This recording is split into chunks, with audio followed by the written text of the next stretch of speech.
So we're going to start seated, and this lesson we'll do a little bit of shoulder and neck releasing. We'll do some pelvic stabilization and releasing, including some psoas work and some piriformis work. And we're going to start seated. You'll need a blanket or something like a towel underneath you. And I'd like you to spend a moment just sitting upright through your spine, feeling for that balance between your tailbone and your pubic bone, front to back, until you're equally weighted between the front and the back. And once you have that, your leg bones should be able to soften. And before we even really start the practice, I'd like you to take your thumbs to the crease between your leg and your pelvis. And you're not going to push down through your thumbs. You're just going to lightly find that crease and wrap your thumbs a little bit away from each other. So it's like you're helping your upper thigh bone, the femur head, to externally rotate within the socket. Of course, you're not actually doing that, it's just an energetic thing. But that ropey muscle under your thumbs, you're becoming aware of it and its desire to hold you up. And you're just inviting it to soften. It might take a moment to feel for that softening and relaxing of the psoas system. And once you feel that, go ahead and let your spine hold you instead of your hips. So your spine grows a little taller. The pelvic floor might even wake up a little bit more. And the shoulders, you'll notice, will actually relax away from the ears.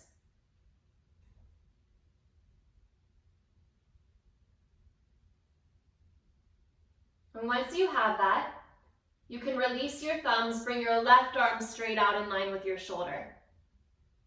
Turn your palm to face up so you can feel that external rotation of your left arm bone.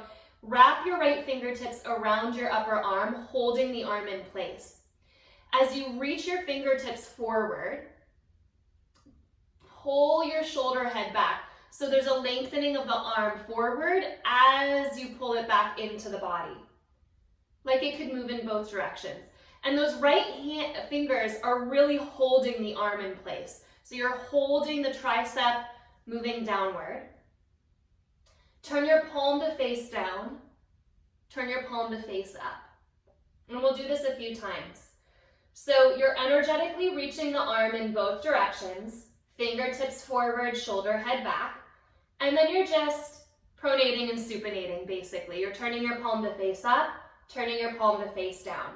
There's no movement at the shoulder. There's not even really movement at the elbow. This is just the forearm movement.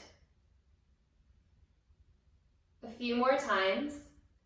Think of moving your left shoulder blade down your back, as though the shoulder blade tip at the bottom could move a little bit toward your sacrum. So you really feel connected to your whole back line. And the next time that you turn your palm to face down, keep it down. Maybe put a little extra external rotation into the upper arm bone. And then turn your fingers back. Turn your fingers down, as though you could actually touch the inner forearm. Turn your fingers back. As you do this, you're looking at your left wrist crease and making sure that your thumb isn't leading. The thumb and the pinky finger are in alignment with each other. The fingers are bright and spreading, spreading, spreading. Really bright hand, yes. Pinky finger and thumb in alignment. So the wrist crease is parallel to the front edge of that mat. Do this one more time. Turn your fingertips back. Pull back. Take a breath in, shoulder blade down the back, and then point your fingertips down and really pull toward you. And then let it go and release. You should feel that work in that arm. Maybe roll the shoulder a little. When I go into the next side, I'll do this facing you. You get a slightly different angle. Reach your right arm forward. Press your fingertips forward, turn your palm to face up, and plug your shoulder head back into your body. So you can really feel this dynamic reaching and anchoring. And take your left hand around your upper right arm. And I don't know about you, but my left arm is a little tired, so you'll notice that. Draw your shoulder blades down your back as though the two bottom tips of the shoulder blades could narrow toward your sacrum. So you feel the entire shoulder blade band stable and supported. And then palm faces down, palm faces up. We'll do this a bunch of times. No movement at the upper arm bone, no movement at the shoulder head. You're in an energetic external rotation. Put half a mind into your legs.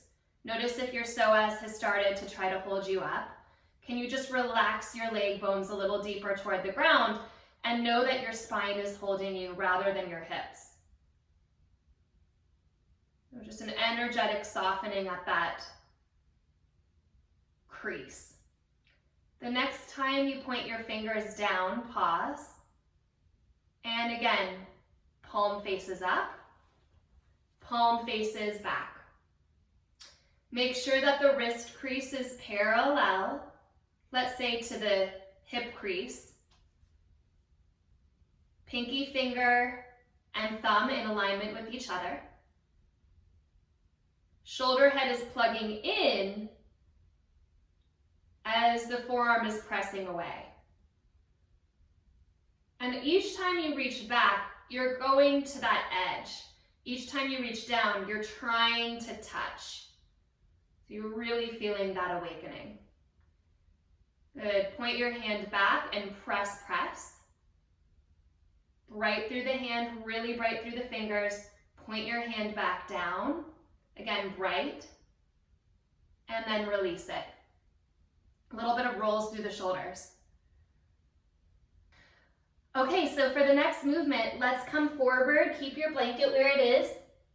Come on to your knees and have your knees hip width apart, and then lower to your forearms. Spread your fingers wide. I'm going to add a few movements to this sequence. The first movement is, let's bring your knees together so your ankles touch and your knees touch. Feel your leg bones, so that hip crease again, gently pressing back. And then feel for the front of your pelvis, not dropping down your legs, but actually moving a little bit forward. Kind of like you could tighten a belt at the front of your pelvis. So those two bones move a little bit toward your spine. So your knees are together, your feet are together, your femur heads are energetically moving back. Your deep navel is energetically moving forward. And even that action, you can feel the work here. Now let's put a little focus into the arms. Spread your fingers wide. Pick up your elbows 2 inches. And with your elbows picked up, pick up your thumb and pointer finger. And use that pickup of the inner hand, inner wrist, to really turn your triceps back like we just did with the arms. But you're exaggerating this wrapping back of the upper arm bone. And keep that action, but send your thumb and pointer finger back to the mat. Keep that wrapping back. It's almost as though you could hollow out the deep inner armpit, right? So keep that wrapping back and set your elbows back down. And then again, push into the hands, push into the thumb and pointer finger, pick your elbows up 1 inch or 2. Keep that wrapping back. Now, no need on this side to lift the inner hand. You can stay anchored in that end range of the spiral there. Lower your elbows down. Do that again. Pick your elbows up 1 inch or 2. Continue to wrap your triceps back. Lower your elbows down. This time, hold your elbows down. Keep that inner thumb rooting. Keep your spine straight and shift forward like there's a little cliff edge over your fingertips that you're trying to look into. Keep pressing into your elbows and send your hips back. Yes, so inhale, shift forward all the way. Shift back all the way. And when you shift back, there's a press of the elbows and a press of the inner hand. Shift forward all the way. Notice in the end ranges of your movement, if your tailbone wants to kind of tuck under, you're not letting that happen, right? You're keeping your spine straight So the head never droops. The eyes are actually almost moving forward. So there's a forward and back action without a down component. Forward without down, back without down. You'll just do that one more time. Come forward. And when you come back, you'll pause. Take your left hand onto the right forearm. Let your forehead rest onto your left wrist. And then push into the right elbow and send your sitting bones back a little more. So this is more of a stretch. It's kind of like a quarter dog, actually, sort of like a downward facing dog, but on a quarter side, just for that right side. Look forward, release your left forearm, bring it parallel to the edge of your mat. Bring your right hand across the bottom elbow, forehead onto the right wrist, and press back. So the left elbow presses into the ground, the sitting bone is moving back, the outer arm is energetically wrapping toward the earth, and actually you're just giving yourself a stretch without your neck being involved at all. Give that a breath. And once you have that, release the right forearm. Keep your elbows where they are, but bring your hands into a prayer position. The pinky fingers can be on the ground. Come forward, same movement that you did a moment ago, and go back. It was a slightly different, just ever so slightly different range. And what I'd like you to think about doing in the next few movements is maybe keeping your hands on the ground, or maybe picking your hands up, like you're saying your goodnight prayers. And when you come up and forward, the chin actually crests over your fingertips. The hands don't change their position. There's more of a lift when you're coming forward. So you're really trying to get your sternum and your chin up toward the hands and then back. And just a couple more like that. So if you need to lower the hands halfway, that's okay. If the hands need to be on the ground for a time, that's okay. Eventually the fingertips point up to the sky and you're really lifting over. Do that just last one. Coming back, release your forearms. Forearms are parallel to each other. Now, let's forget about the shoulders for a second. The head is in line with the heart, so it's not dropping. Bring your right knee to the right. Return it. Bring your left knee to the left. Return it. Right knee to right. If you have a block handy, not needed, but you can place a block against your sacrum. And it's not because it's doing anything, it just tells you if your pelvis is tipping. And if your pelvis tips, your block will fall off, right? So you're not rolling your hip toward your moving knee. You're keeping your hips absolutely square to the ground. And maybe the knee won't lift as high. That's okay. When you bring the knee back, don't let it just drop back. As carefully as you're sending it away, send it back in. So you can actually wake up that return action. It's almost like you're working the adduction there. Definitely the abduction, but also the adduction. One more time to each side. You can feel your deep belly starting to wake up in that. And then return the knee. You can move the block out to the side. And then sit back for just a moment. Shoulders move down the back. Good. Give yourself a moment of break. And let's come forward onto our hands and knees, and then we'll come onto our back after this last stabilizing movement. Bring your knees hip width apart. The pelvis feels stable, the shoulder blades feel stable. Pick up the inner thumb and pointer finger and wrap your upper arms back. Then root thumb and pointer finger down, keeping that energy at the upper arms. Half cat cow. Don't move your chest. Keep your head in line with your heart. Tip your tailbone to the sky. So only the pelvis will move now. I'd like you to really think of pushing into the tops of your feet. And as you exhale, wrap your tailbone toward the backs of your knees without taking the rest of your spine with it. So the chest stays still. The movement is a lift at the front of the pelvis toward the navel. And then we continue, tailbone to the sky. So really only the pelvis is moving. You can feel that place where the rib cage part of the spine, the thoracic spine, really wants to go into the movement, and you're teasing that edge. So tailbone up, tailbone down, really no movement at the chest. And just do that one more time.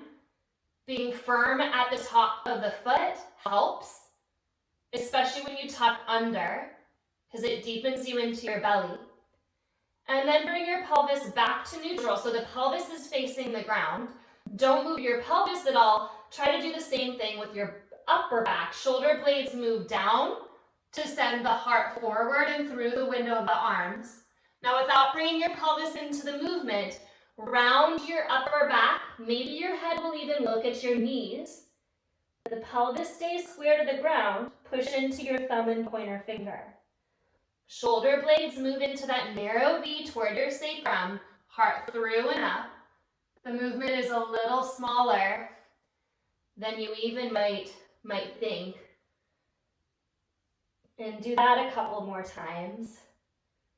Moving slowly. I find that the upper chest half, I have to go much more slowly because the ribs are a better scaffolding, a better structure.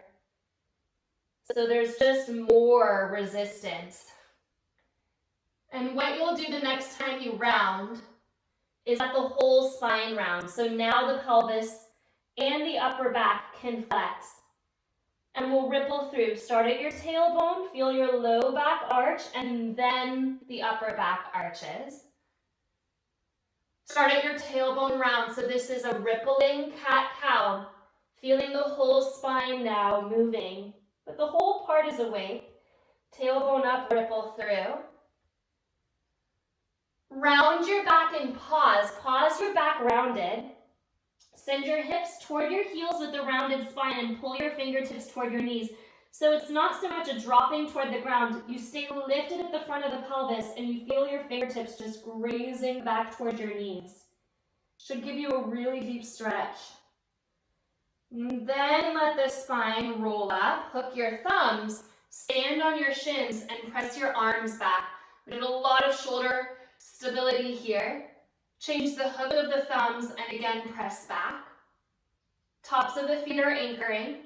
Tailbone is moving into the body, so you can actually wake up your glutes, and especially those lower glutes. And as you exhale, pull your elbows down, drop your chin toward your chest, and send your thumbs into the space behind you. Then bring your hands to your low back sacrum, so the pinky fingers actually hook toward the tailbone. And with your pinky fingers, draw your tailbone deeper into your body, engage your glutes, and lift up your low belly. Elbows move toward each other behind your heart. As you exhale, release. Come off of your blanket and come onto your back.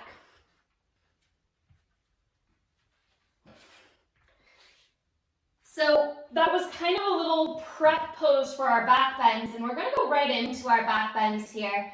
You'll bring your hands onto the front of your pelvis for just a moment so your shoulders can settle into the earth. And then release your hands alongside your hips. Inhale, arch your low back. Low back comes off the ground. Exhale, round and tuck. And this is sort of like that half cat-cow, because only the pelvis is moving. As you continue to arch and round your low back, we're going to think of two things. The first thing is, I want your bottom floating ribs really attached to the mat. For me, even after doing this movement for a long time, that's still a challenge. So really think of keeping those bottom floating ribs connected to the mat, even when you arch your low back. Give that a couple of rounds to feel into. Your movement may not be as big. That's okay. And then the second thing that we're going to add is, instead of using your hip flexors to round your low back to the ground, I'd like you to think of your inner thighs. So from the inner knee to the inner groin, you're pulling up. Pubic bone moves to navel to round your low back to the ground. So inhale, arch, floating ribs stay down. Exhale, round and tuck. Now, if you're pushing into your feet to round your low back to the ground, you're probably using your hip flexors. So, soften your feet. From the inner knee to the inner groin, pull back, pelvic floor, mula bandha, low belly. And then take your block between your knees and do it a few times, and that should actually help. You're not crushing your block, you're just holding it there, but you're feeling that inner thigh line helping you in the posterior tilt. And we're actually going to keep our block there as we go into pelvic clocks or circles. So right now you're imagining a marble rolling from your tailbone to your low back. But in a moment, that marble is going in a big circle. So the next time you arch your low back and your imaginary marble is at your tailbone, hold it there. Shift your weight into your left hip.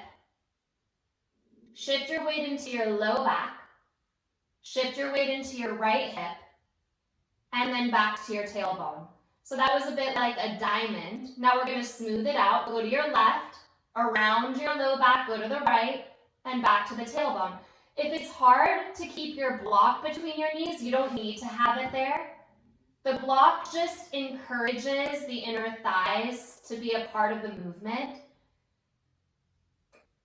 But there's more mobility, there's actually more range when you remove the block. So you can play around with both. But certainly the priority is getting your circle as big as possible. So really kind of, if you're baking, right, you want to get the edges of the bowl. It's the same thing here, really get the edges. Roll that imaginary marble about the size of a large dinner plate all the way around, all the way around. And once you have that, maybe you can always return a block between your inner thighs. I find that when I have the block there, there's more of a strengthening action happening at my deep abdominals, whereas when I don't have it there, there's more of a stretching happening. So each day you kind of decide which one you want to do. When you get to your tailbone, change directions, go to the right, wrap all the way around, left, all the way around. Between 10 and 15 circles to each side.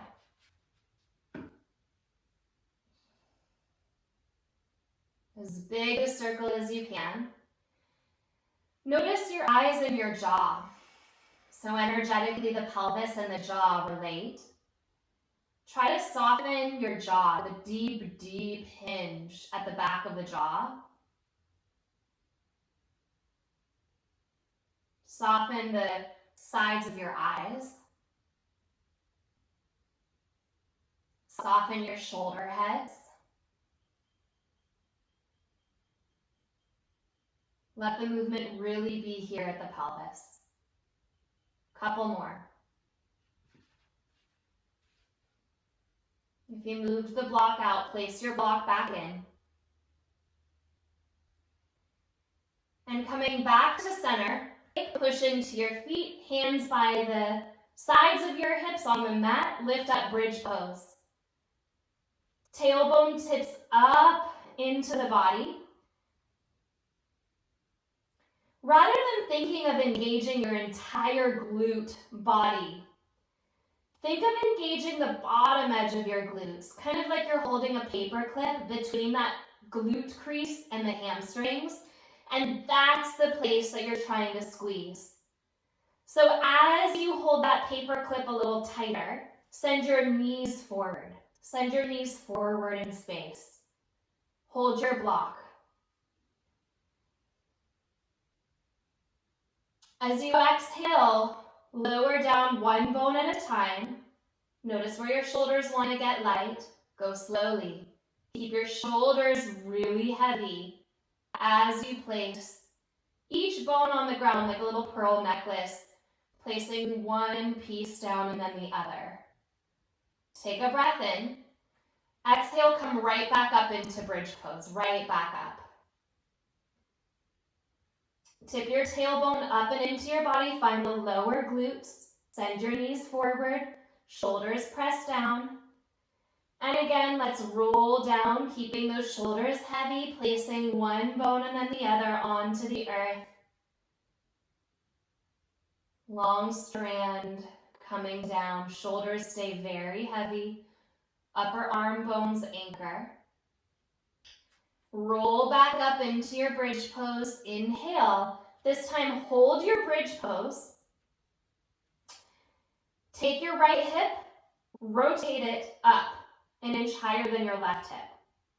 Tailbone is moving toward the knees. Come back to center. Pick your left hip up an inch higher than your right hip. Come back to center. Pick your right hip up, back to center. Pick your left hip up, back to center. Pick your right hip up, hold. Hold the rotation, hold the tilt at your pelvis. Tip your tailbone higher toward your block. Keep your pelvis as it is and roll down the left side of your spine again like you're placing that strand down one piece at a time. When you get to the bottom, you're going to take a U-turn all the way around. Pick your left hip up an inch and drop your right hip down. And then roll up one bone at a time. Feel that you're coming up the right side of your spine. Balance everything out at the top. Find even. I know your legs are working for you, but that's okay. Pick your left hip up an inch. Hold the rotation. Lower down the right side, one bone at a time. When you get to the bottom, take a U-turn. Remember that imaginary marble? Go around your tailbone, half circle to the left. Right hip picks up. Lift up the left side. Balance it out at the top. Let's do that one more time. Right hip up. Lower down the left side. Tailbone is still lengthening. Take a U-turn, left sitting bone, tailbone, right sitting bone. Left hip rises. Pick up the right side. Balance everything out. Tip your left hip up. Lower down the right side. Go all the way around. Pick your right hip up. Come up. Balance everything out at the top. Hold. Tip your tailbone a little higher. Soften your toes. Right? Soft toes. Heels push down and back toward the shoulders. Shoulders stay heavy. Lower down one bone at a time. Okay, take your block out. I know you loved that block, so we're gonna get it out of the way now for a moment. And bring your knees into tabletop. Bring your hands up, turn your palms to face each other, and place your palms between your knees. So a moment ago you had the block, now you have the hands. You're still squeezing the midline. And we did this on our forearms and knees. You're going to keep your left knee still and bring your right knee to the right without rolling to the right. Come back to center. Take your left knee to the left. So the last movement we did, the last exercise we did, we were purposefully rolling the pelvis. You're now stabilizing that. You're now keeping your pelvis purposefully anchored and challenging the anchor, right? You're squeezing the still leg into that hand. So it's not about the moving piece. This is about the stabilizing piece.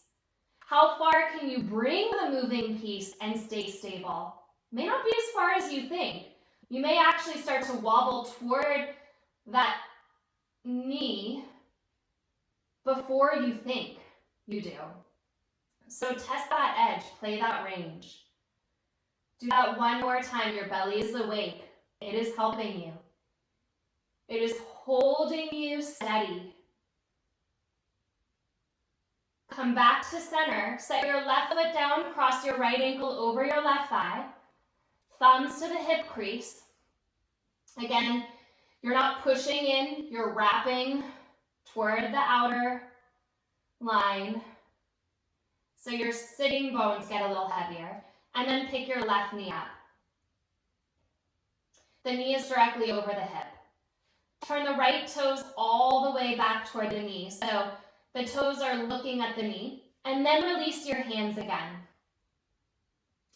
Shift your legs to the left so your right hip picks up off of the ground. And then pull it back. Think of the right hip drawing an arc up and over to the left. Press down your shoulder. Come back. Come up and over to the left. And then back. Come up and over to the left and then hold, hold.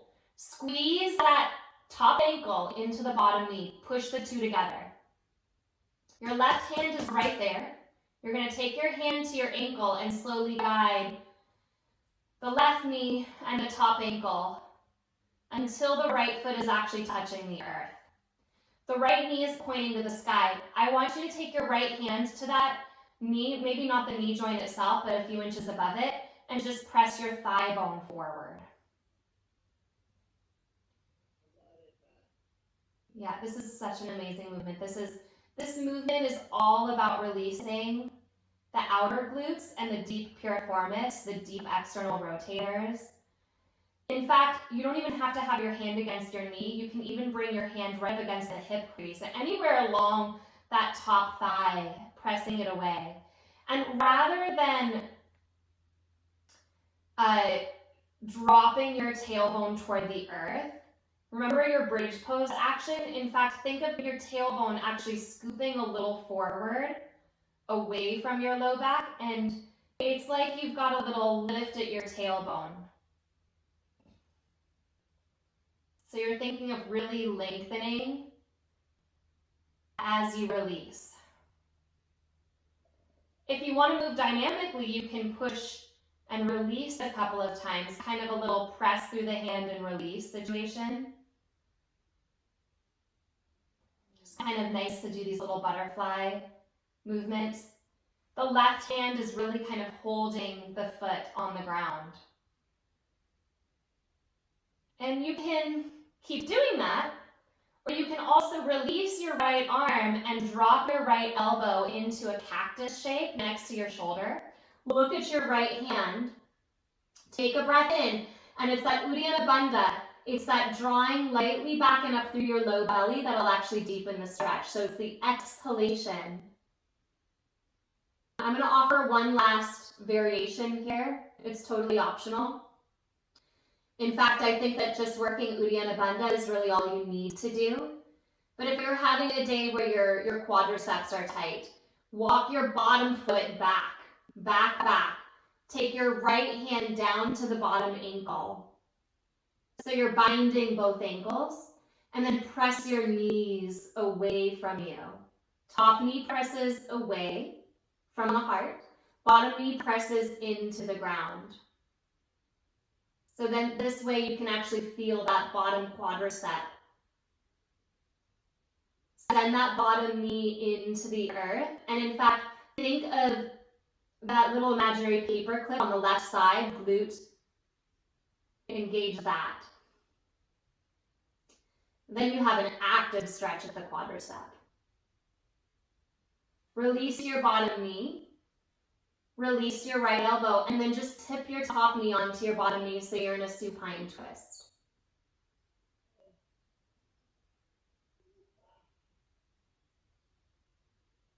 Come back to center. Okay, balance everything out for just a moment. Take your right knee up, cross your left ankle over it. So you're wrapping that outer hip crease down. You can take your thumb there for just a moment. And then release your hands. Flex the left toes back toward the knee. Dorsiflex. And as you exhale, tip over to the right, just halfway.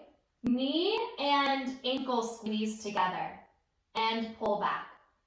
So it's like the left hip is drawing a half circle or a quarter circle up and over to the right. And then back to the earth. Again, over to the right. You might even feel this as abdominal work because it is. And back. Come up and over to the right and hold, hold. Your right hand is there. You're going to grab a hold of your ankle and glide the unit of the legs to the earth. So now the left foot is pressing down into the ground. Take your left hand to your top knee. And again, maybe not at the knee joint, but somewhere on that thigh bone, you're pressing it away. You can go right into these little pulses. We're going to give it that same exploration that we did on the other side. Is your bottom leg kind of gripping? Can you actually try to relax your bottom leg? When you do, you'll feel your jaw releasing as well. So the work doesn't need to be in the places that it's not required. You're going to keep your work in your left hip and out of your jaw and your bottom leg. Rather than letting your tailbone kind of droop toward the ground, keep lengthening your tailbone through and a little up. You can keep doing this movement. Take a breath in, exhale with that light Uddiyana Bandha. Maybe release your left elbow in line with your shoulder. There's that 90-degree angle at the elbow, like a half cactus. Maybe look over at your left hand. And then start to walk your bottom leg back if you want to. Hand comes to the ankle. Now you've bound both of your ankles. Your top knee is pressing away from your heart. Your bottom knee is pushing into the ground, into the ground. A few breaths like this.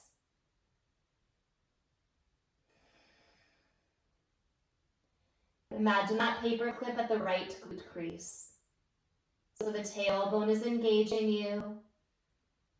The exhalation is an important part of this. It helps comb pressure out of the pelvic floor. Helps to deepen the stretch. Release your bottom knee back. Take your top knee onto your bottom knee and just drop into the twist.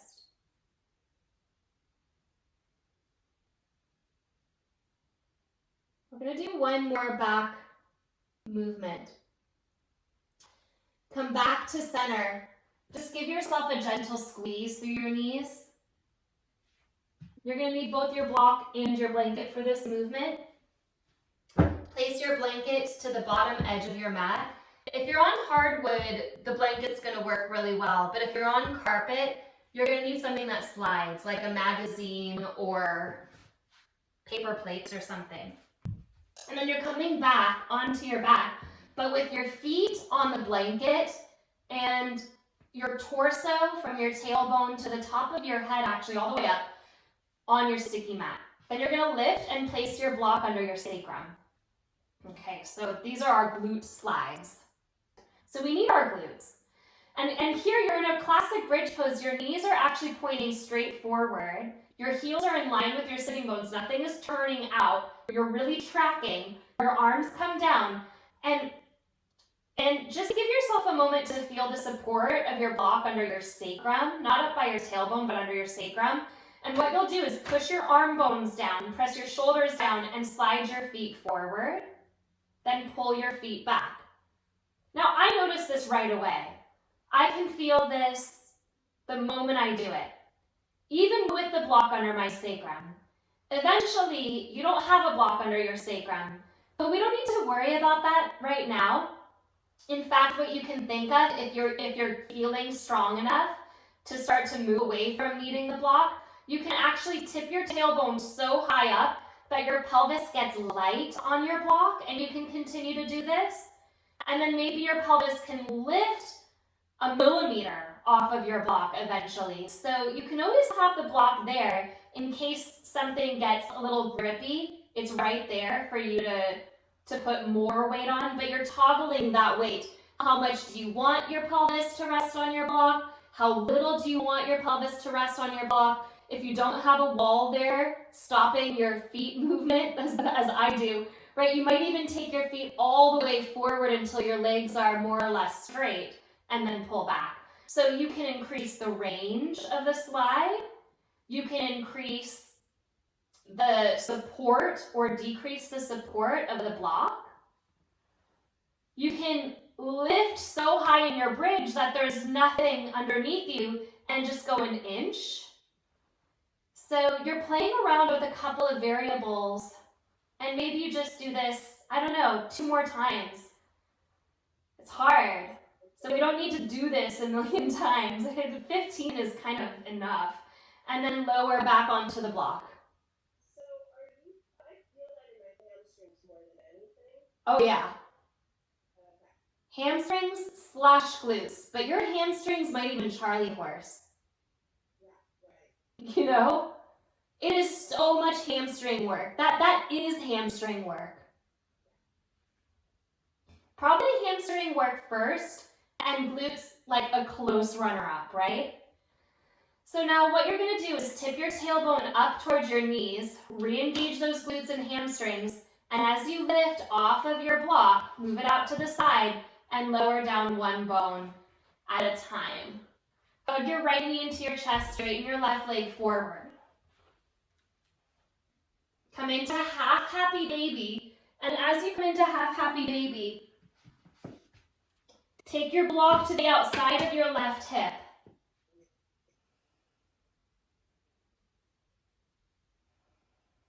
Press your left side pelvis down, squeeze your right knee toward the earth. You're going to play around with how high your block is. It's either going to be medium height or even highest height. Bring your right knee over and onto your block.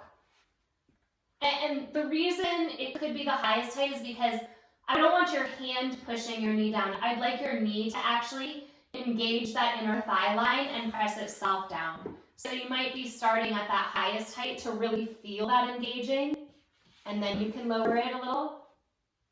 Think of lifting the column of your head back.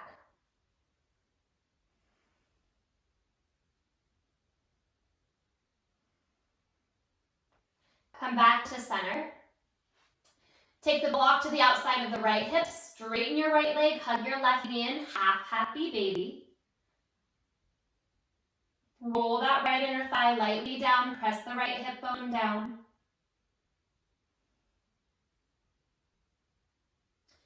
And then bring your left knee across and onto the block. Highest height or medium height. Not so much a push of the hand to get the knee on the block, but a press of the inner knee, inner thigh line. So you can lengthen your spine.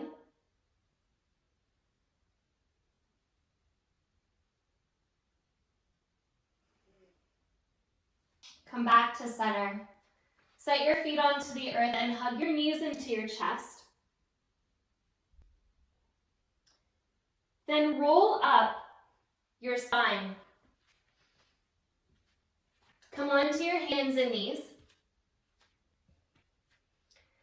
I just want to do one last movement because we did so much careful stabilization of the shoulders and the pelvis, but I want to integrate the two. Tuck your toes under and press into downward facing dog. Oh my God, is that amazing? In a certain way, we've actually been building to this. You don't often think of down dog as the peak pose, but in this case, it kind of is, right? You're pressing into your hands, you're wrapping your triceps down, hollowing out the deep armpit. Root your thumbs down and send your femur heads back. Stretch your hamstrings by sending your heels back. And shift forward into plank pose, and here is where you can really feel the hamstring glute connection. Tailbone moves down into the body, thigh bones press toward the ceiling. So the leg bones, the hamstrings, the glutes are actually helping. Pubic bone moves toward the heart moves through the window of the arms, eyes look forward. Can you feel everything you've worked? Push into the thumb and pointer finger. Press back to downward facing dog. And we'll just do that 2 more times, and that's it. Shift forward to plank pose. Wrap your triceps back. Pull your palms towards your toes.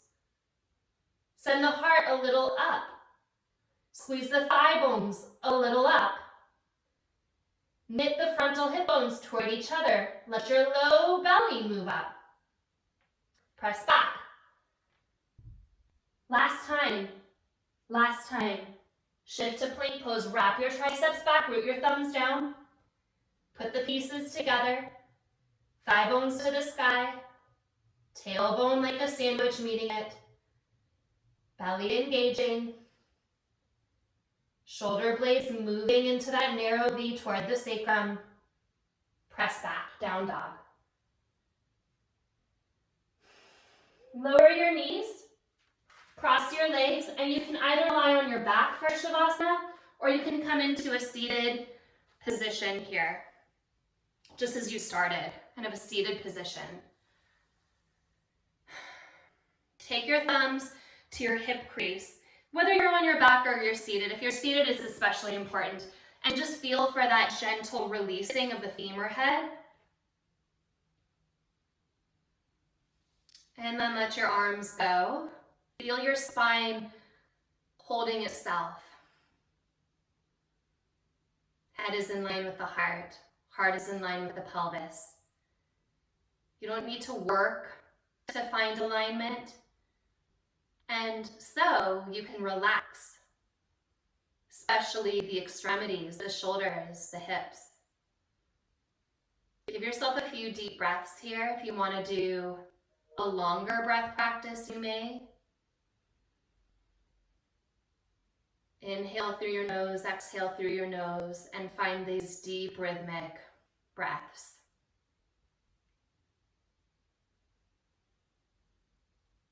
Massaging the subtle body with your breath.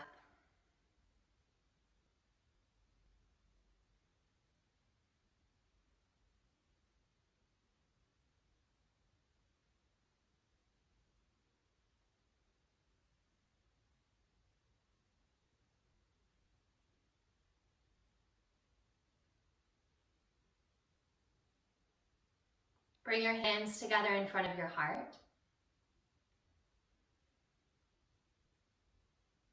Honoring yourself, the miracle of your body, your ability to stay curious.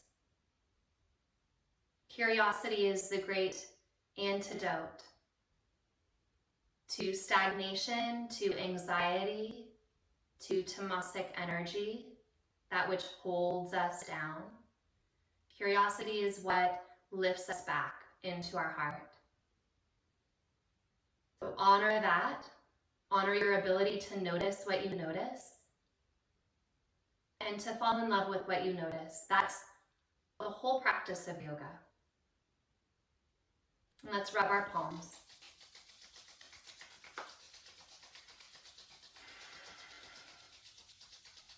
One hand over the heart and then the other, breathe it in.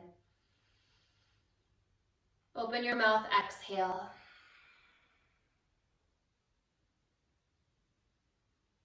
Hatha Yoga Anushasana Yoga Chitta Vritti Nirodha. Here begins your practice. Namaste.